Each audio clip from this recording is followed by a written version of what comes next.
know it's an ongoing problem, teacher shortages. Good evening, I'm John Stofflet. And I'm Elizabeth Wattis. But one program at UW-Madison is telling future teachers this: we pledge to pay, and you pledge to stay. NBC 15's Michelle Beck is with us in the studio. Michelle, tell us what that means. Well, that is the crux of the Teacher Pledge program at UW-Madison School of Education. Private dollars pay for students' in-state tuition, fees, testing, and licensing costs.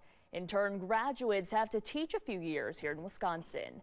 And the good news for students is that there are now more funds to keep this program going for several more years. It started back in fall 2020 to address a years-long struggle to staff educators.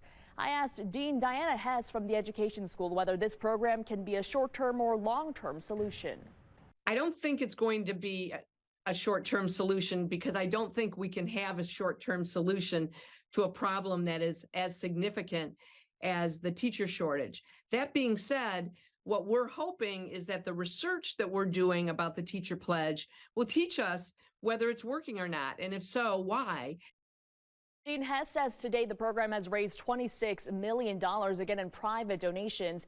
Part of that has helped Maddie Rawls land her job as a fourth grade teacher in Wanakee. Nobody goes into the teaching profession because they're going to make a ton of money. I mean, that's really never the reason. People go into it because they love working with kids, they love the job, and that's really the case for me. But I think relieving that financial burden, especially as tuition costs continue to go up, decreasing that barrier is huge.